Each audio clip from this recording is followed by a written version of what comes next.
Okay यश। So congratulation सबसे पहले आपको। थैंक्स। सो तो tell me about yourself, introduce yourself. I am Yash Bhojgaria from Dhanbad Jharkhand. Okay. I have completed my 12th from Delhi Public School Dhanbad and I got 46 ranked in IAT।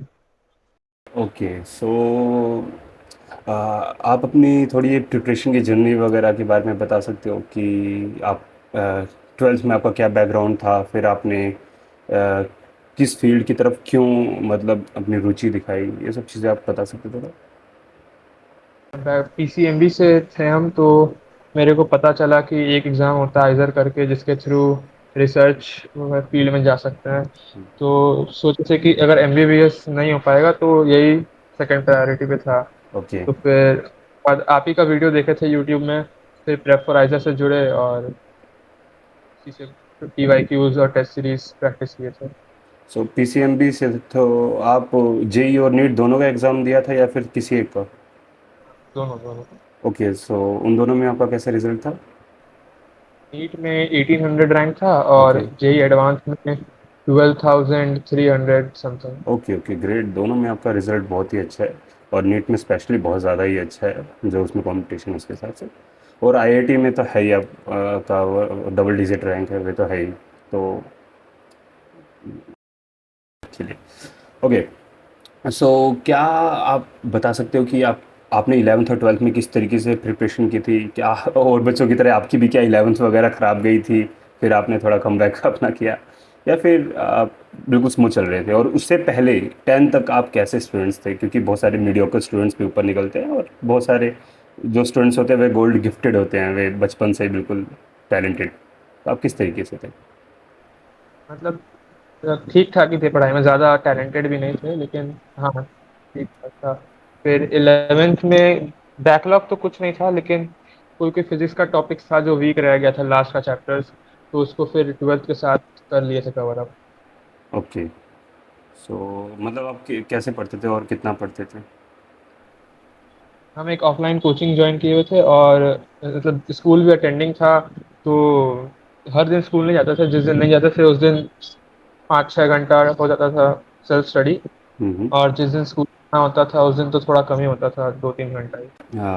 तो आप school वगैरह भी जा रहे थे और आपने उसके साथ एक ऑफलाइन कोचिंग ले रखा था, वे कोई लोकल था या आकाश एलानिस टाइप था? नहीं, नारायणा। Narayana, okay okay. तो धनबाद, अच्छा नारायणा वगैरह आई थिंक साउथ में काफ़ी चलते हैं, उस साइड भी शायद हाँ, होंगे। साउथ। हाँ हाँ। सो मतलब आप अच्छे इंस्टीट्यूट में थे, तो आप घर में ही रहते थे क्योंकि नारायणा वगैरह में हॉस्टल्स वगैरह में भी शायद कुछ रहने का होता है। नहीं, घर कर में, फिर बहुत बढ़िया है। सो आपका अभी 12th ही बस पास आउट हुए या आपने ड्रॉप लिया था? नहीं, 12th के साथ। फिर तो बहुत बढ़िया है यार। फिर तो आपने काफ़ी कुछ सही टाइम पे ही अचीव कर लिया है। ओके। सो आपने आईआईटी की वगैरह के बारे में कहाँ से पता किया? एक जब हम 11th में ज्वाइन किए थे, तो हम ऐसे ही गूगल में सर्च कर रहे थे कि कौन कौन सा फील्ड है पीसीएमबी स्टूडेंट्स के लिए। हम्म। तो उसमें पता, एक आईआईटी होता है, एक नेस्ट होता है। हम्म। तो फिर आईआईटी के बारे में और जाने तो फिर पता चला कि इससे आइजर और आईआईएससी में होता है रिसर्च। हम्म। ओके, तो आपने आईआईटी के लिए कुछ स्पेशल तैयारी की थी या फिर जो, क्योंकि आपने जेई नीट की तैयारी की है और चारों सब्जेक्ट आपने कवर कर ही लिया होगा, तो चारों सब्जेक्ट अगर कवर कर लिए तो आईआईटी में बहुत ज़्यादा आपको एज मिल जाता है एज़ कम्पेयर टू नीट या जेई स्टूडेंट्स। तो आपने कुछ अलग से तैयारी भी की थी इसके लिए कुछ महीनों के लिए, या फिर जस्ट? बस आफ्टर नीट क्वेश्चन प्रैक्टिस, उसका पीवाईक्यूज और टेस्ट, अलग से कुछ नहीं। Okay okay. So test series आपने हमारी प्लेटफॉर्म से शायद की थी? हाँ, प्रेप फॉर आइजर। तो कितनी आपने टेस्ट सीरीज़ लगाई थी? 5 या 6 टेस्ट और एक तो लास्ट में मेगा टेस्ट। ओके, तो आपकी टेस्ट सीरीज़ में कैसे मार्क्स आ रहे थे? टेस्ट सीरीज में अराउंड 150-180 के बीच में। 150 के 180 के बीच में, मतलब आपके डिसेंट मार्क्स आए थे और मेरे हिसाब से आपके एट द एंड उससे ज़्यादा मार्क्स आए हैं, तभी आपकी इतनी बढ़िया रैंक आई है। अच्छी बात है ये। ओके सो आपने टेस्ट सीरीज़ वगैरह भी लगा ली है, तो अब आप फ़िलहाल क्या प्लान कर रहे हो अपने फ्यूचर में? एमबीबीएस का ही कोई अच्छा सा कॉलेज देखकर। अच्छा, तो आपका इंटरेस्ट एमबीबीएस की तरफ ही है? बहुत बढ़िया है, मतलब रिसर्च साइड आपका इंटरेस्ट इतना है नहीं। उतना नहीं, मतलब सेकंड प्रायोरिटी पे। हाँ, सेकंड प्रायोरिटी पे था, मतलब हाँ, समझ सकते हैं। सो सो आपने मतलब ऑफलाइन कोचिंग के अलावा ऑनलाइन कुछ भी नहीं किया था कहीं से स्टडी? नहीं नहीं नहीं। और ऑफलाइन कोचिंग में आप जेई और नीट दोनों के ही कर रहे थे या फिर नीट के ही बैचेस में थे? एक के बैठे से थे। नीट के बैचेस में थे, और नीट में आपके वहाँ पर कैसे मार्क्स आ रहे थे? नीट में वहाँ पे 650 प्लस ही रहता था, 650 650 प्लस। प्लस ही रहता था। ओके, मतलब उधर भी अच्छा ही स्कोर आपका आ रहा था, और इस बार ये नीट का जो पेपर हुआ है उसके बाद तो। हाँ। और बोर्ड्स वगैरह में आपके कैसे स्कोर वगैरह गए हैं? आपने बोर्ड्स वगैरह को कैसे मैनेज किया है इन सब के साथ, क्योंकि आप जेई भी लेके चल रहे हो, नीट भी लेके चल रहे हो, और बोर्ड्स भी लेके चल रहे हो। सो बच्चों के लिए ये इनमें से एक ही चीज़ लेना, क्योंकि बोर्ड्स वगैरह भी मैनेज करना भी वे भी डिफिकल्ट होता है। आपने तीनों सब तीनों ही मतलब जेई नीट और बोर्ड्स तीनों को किस तरीके से मैनेज किया? बोर्ड्स के लिए तो लास्ट में बस जो 1 मंथ में सैम्पल पेपर्स बना लिए थे, बाकी सेम ही रहता है हाँ, सिलेबस कॉन्सेप्ट तो उसका। सेम ही रहता है, बस उसमें थोड़ा सब्जेक्टिव क्वेश्चंस रहता है, उसे हाँ, लिखना सीखना लिखने पड़ता है। का। तो फिर बोर्ड्स वगैरह में आपका रिजल्ट कैसा रहा है? बोर्ड्स में 95.8 अरे परसेंट। भाई, मतलब आप सही में लीजेंड हो। मतलब मुझे उम्मीद थी कि कहीं अगर जे और नीट में रह गए तो बोर्ड्स में 80 85 ऐसे कुछ रहा होगा, but great, great. So okay, MBBS ही आप जा रहे हो, क्योंकि अगर 95 आता है तो ये सब बच्चे इंस्पायर वगैरह स्कॉलरशिप होती है आइजर में, उन सब के लिए एलिजिबल हो जाते हैं। बट बट आप नीट में जा रहे हो, वो बहुत बढ़िया मेरे हिसाब से डिसीजन है, क्योंकि कहीं ना कहीं सेफ साइड है। सो नीट में किस लिए जा रहे हो? आपका जेन्युइनली कोई इंटरेस्ट है नीट में, या फिर पेरेंट्स जेन्युइनली इंटरेस्ट है? पेरेंट्स और ग्रैंडफादर का भी इंटरेस्ट मतलब था, हम्म। बचपन से ही सुन रहे थे तो इंटरेस्ट है उसमें। सो आपका वैसा फैमिली बैकग्राउंड कैसा है? मतलब पापा बिजनेसमैन है और हम्म। मदर मम्मी हाउस वाइफ। मम्मी हाउसवाइफ है? हाउस। ओके, मतलब you are from a very good family. Okay. So उसके अलावा आपने अपने मॉड्यूल्स यूज़ किए होंगे प्रिपरेशन के दौरान, और उसके अलावा क्या आपने कोई एडिशनल बुक यूज़ की थी फिजिक्स केमिस्ट्री मैथमेटिक्स या बायोलॉजी के लिए, जो आपको लगता है कि काफ़ी रेलेवेंट रही है? फिजिक्स के लिए यूज किए थे, एररलेस करके एक बुक आता है। कौन कौन वही, एररलेस, ओके ओके। एररलेस। और कोई सब्जेक्ट के लिए नहीं। और कुछ भी नहीं यूज़ किए थे? और आपने जी एडवांस दिया था, तो जी एडवांस की क्वेश्चन आपने कहाँ से प्रैक्टिस किए थे फिर? जी एडवांस से मतलब जो टेस्ट सीरीज होती थी ना, मैं नारायणा से मतलब मिल जाता था वो। अच्छा, जे एडवांस की टेस्ट सीरीज भी मिल गई थी आपको? तो वे जो इतना गैप है जे एडवांस के लेवल के क्वेश्चंस में और नीट के लेवल के क्वेश्चंस में, वे आपने इतना मतलब टेस्ट सीरीज से ही बस आपने मतलब वे फुलफिल कर लिया? और जो बुक बताया एररलेस, उसमें मतलब अच्छे लेवल से क्वेश्चन रहते हैं, उसका थ्योरी भी बहुत अच्छा, अच्छे लेवल का, तो उससे एररलेस फिजिक्स मेरे हो हिसाब गया। से नीट नीट के लिए बनाती है ना ये कंपनी? हाँ, लेकिन उसमें अच्छा अच्छा लेवल से क्वेश्चन रहता है। अच्छा अच्छा अच्छा अच्छा। ओके, और आपको मतलब आपने जेई दिया है, नीट दिया है और आईआईटी दिया है। सो इस बार तो नीट का भी एग्ज़ाम जो है काफ़ी अच्छे लेवल का आया था, स्पेशली फिजिक्स का। तो इन तीन में आपको आईआईटी का क्या लगता है कि आईआईटी का लेवल ऑफ क्वेश्चंस किस तरीके थे?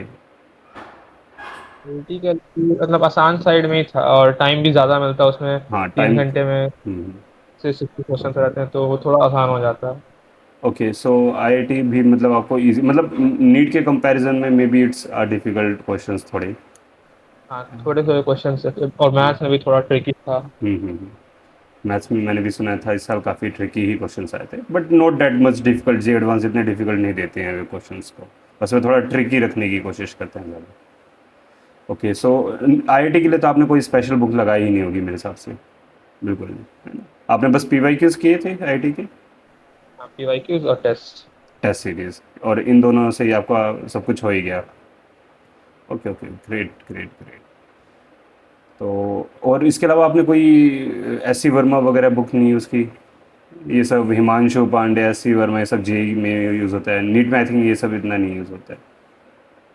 और मैथ के लिए भी आपने यूज़ नहीं की? सो ठीक है, ठीक है, क्योंकि आपके पास पीसीएम भी था, इसलिए बहुत ज़्यादा आप एडवांटेज लेके चले गए हो। और मतलब आपको मतलब जब आपने 11th में गए हो तब आपको ऐसा नहीं लगा था कि मतलब फिजिक्स केमिस्ट्री बायोलॉजी यहाँ मैनेज करना मुश्किल हो जाएगा, ऊपर से मैथ लूँगा मैं तो किस तरीके से मैं मैनेज करूँगा, टाइम की पहले ही शॉर्टेज है, और बोर्ड्स में नंबर ले आने का प्रेशर अलग ही रहता है घर में हमेशा। हाँ प्रेशर रहता है, लेकिन मैथ्स को एज अ बैकअप लिए थे हम, बायो का मतलब बैकअप के लिए, कि अगर अगर नहीं नीट होता तो। नीट में कुछ नहीं होता है तो जेई साइड थोड़ा इजी है मामला। हाँ। हाँ, तो ये चीज़ मेरे को भी लगता है कि अगर कोई पीसीबी ले रहा है वे उसे मैथ ज़रूर लेना चाहिए, क्योंकि मैथ से जो अपॉर्चुनिटीज़ खुलते हैं वे सिर्फ फिजिक्स केमिस्ट्री बायोलॉजी से है नहीं, वे इतनी अपॉर्चुनिटीज़। और मेरी बहन भी है, उसको भी मैंने ज़बरदस्ती मैथ दिलाया है, क्योंकि मुझे बायो का पता है हाल क्या है मार्केट में। आपकी तो बहुत अच्छी रैंक आई है, बट कितनी ही सीट्स हैं मार्केट में, इतने बच्चे इतनी कम सीट्स हैं। हाँ, और इंजीनियरिंग्स में आपको डिसेंट कॉलेजेस काफ़ी अच्छे मिल जाएंगे, नंबर्स काफ़ी हैं। बट बायोलॉजी में और पैसा जिसके पास है नहीं, वे प्राइवेट में कहाँ पढ़ा सकता है। इस हिसाब से डिसीजन आपका ये था, तो आपको ज़्यादा डिफ़िकल्टी नहीं आई है ये मैनेज करने में, फिजिक्स केमिस्ट्री मैथ बायोलॉजी, या डिफ़िकल्टीज आपको आई थी इतनी? मतलब हम मैथ्स को ज़्यादा नहीं पढ़ते थे, मोस्टली ईयर एंड में पढ़े हैं, एग्जाम्स, स्कूल एग्जाम्स के वक्त, और फिर जनवरी में जेई के लिए यूट्यूब से ही पढ़ लिए थे। तो कैसा स्कोर आता था आपका स्कूल एग्ज़ाम्स में? स्कूल ठीक ही आता था, मतलब 90+। ओके। और आपने जब ये लास्ट में जेई मेंस की भी टेस्ट सीरीज दी होगी नारायणा से? नहीं, जेई मेंस का नहीं दिए सीधे थे। एडवांस? हाँ। तो जेई मेंस में आपकी कितनी परसेंटाइल थी? जेई मेंस में 99.16। 99.16। और मैथ्स में? मैथ्स में 90 point something. Okay okay okay, great. 99.16 बहुत बढ़िया परसेंटाइल है। बहुत अच्छी रैंक उसमें भी आई होगी आई थिंक। इस साल नंबर ऑफ कैंडिडेट ज़्यादा थे तो शायद उतनी नहीं, बट 13। Okay okay okay. और जे एडवांस में भी आपका वैसा ही कुछ सिमिलर रैंक आया था? और जे एडवांस में मैथ में कितना मार्क्स था? 11। ये कट ऑफ निकल गई। हाँ, जस्ट कट ऑफ। हाँ, वे ज़रूरी था। ठीक है ठीक है, वैसे भी आपका इंटरेस्ट नीट में था, ही आपका हो ही गया था। तो मतलब नीट का exam JEE advance I think पहले हुआ था ना? नहीं, नीट पहले हुआ था। नीट पहले हुआ था ना जी एडवांस से? तो हाँ। अब आपका नीट का एग्ज़ाम हो गया था, तब आपको कैसा लग रहा था कि अब मेरा हो गया है, या फिर दिक्कत आने वाली है कुछ एग्ज़ाम देने के बाद? क्या आपको लग रहा था नीट में? मतलब जिस दिन एग्जाम दे के आए थे उस दिन तो लग रहा था कि खराब हो गया है, लेकिन अगले दिन जब टीचर से कांटेक्ट किए तो बोले कि नहीं, मिल जाएगा कॉलेज। क्योंकि सबका खराब हुआ है। हाँ, और यही चीज़ है ही एक्चुअली, जो बच्चे इतना रो रहे थे कि फिजिक्स इतना डिफिकल्ट आ गया है। बट बात यह है कि फिजिक्स आपके लिए सिर्फ डिफिकल्ट नहीं है, सबके लिए डिफिकल्ट है। तो सबके मार्क्स कम होंगे, इसीलिए इस बार कितनी कम कट हो गई है लास्ट ईयर के कंपैरिजन में। और ये मेरे हिसाब से बेटर है। बेटर। हाँ, वरना कट ऑफ 720 नंबर वाले इतने बच्चे अगर आ जाएंगे तो कैसे एम्स मिलना, यहाँ दिक्कत आ रही थी बच्चों को। ओके, तो अभी आपका क्या लग रहा है कौन सा कॉलेज आप पा सकते हो नीट की थ्रू? एम्स या गोरखपुर है, और हम्म केजीएमयू या हम्म। फिर रेबरेली, यही सब। सो इसमें से आपका क्या प्रेफरेंस है? केजीएमयू हम्म। ज़्यादा प्रेफरेंस है। वे पुराना है क्या? हाँ, पुराना इसीलिए। Okay okay. और एम्स गोरखपुर क्यों नहीं? वो भी थोड़ा नया, उतना ज़्यादा स्टैब्लिश नहीं है, मतलब 2020 का है, तो 5 ही ओके साल ओके। हुआ है। आई थिंक इंफ्रास्ट्रक्चर भी नहीं रेडी होगा उसका ढंग से। हाँ, तो और फिर एक ठीक बैच है। भी। मैंने भी ऐसा सुना है, जो नए एम्स है उसमें प्रॉब्लम्स हैं कुछ, इंफ्रास्ट्रक्चर की भी बहुत है। सो आई थिंक पुराने कॉलेज की तरफ है। आपने क्या बोला था कॉलेज में? क्या? आपने 3 कॉलेज बताए थे, उसमें से एक एम्स था गोरखपुर, और एक एक रेबरेली और एक केजीएमयू। के जी एम यू। तो के जी एम यू आपकी प्रायोरिटी है? हाँ। तो के जी एम यू कहाँ पर है, मेरे को आइडिया ही नहीं है इसका, सही बताऊँ। यूपी लखनऊ। कहाँ, यूपी में? हाँ, लखनऊ। ओके। और मतलब धारवाड़ छत्तीसगढ़ साइड में कोई ऐसा मेडिकल कॉलेज अच्छा नहीं है क्या? छत्तीसगढ़ साइड है, लेकिन वो घर से थोड़ा दूर भी हो जाएगा, और लैंग्वेज बैरियर भी रहता है, इसीलिए। तो आप झारखंड में हो ना आप? हाँ, झारखंड। तो झारखंड और छत्तीसगढ़ में लैंग्वेज कितना ज़्यादा डिफरेंस है क्या? मतलब थोड़ा डिफरेंस होता है, इसीलिए। तो और झारखंड में कैसा है? हिंदी बेल्ट स्टेट्स में मतलब रहना चाहते हैं ताकि ज़्यादा दिक्कत ना हो। छत्तीसगढ़ में भी आई थिंक हिंदी ही होता है इसमें। तो देखना पड़ेगा। और झारखंड में आपको कॉलेजेस नहीं है क्या कोई अच्छा जो आपको मिल रहे? इतने अच्छे नहीं है, एम्स देवघर है, वो तो बहुत ही नया है, और कोई उतना खास नहीं है। वे दिक्कतें हैं। और ठीक है आप घर के आसपास ही रहना चाहते हो, वरना साउथ वगैरह में भी मेरे हिसाब से दिक्कत आ जाएगी आपको उस तरीके से। स्पेशली ये जो गवर्नमेंट स्टेट गवर्नमेंट वाले होते हैं, फिर लोकल गवर्नमेंट वाले जो भी होते हैं कॉलेज, इसमें दिक्कत ज़्यादा आती है लैंग्वेज की। एम्स वगैरह कहीं रहेगा वहाँ इतनी दिक्कतें नहीं आएंगी शायद। चलो ठीक है, then best of luck for your future. फिर हम बाद में भी बातें करेंगे, और maybe you will receive something from our side, तो जितना भी हमारे से होगा, मे बी सम गिफ्ट। वे आपको प्रेफराइजर ही वे डिसाइड करेगी क्या क्या देना। सो हम बाद में कांटेक्ट करते हैं। Bye bye. Thank you. Thanks, bye. Welcome. Thank you.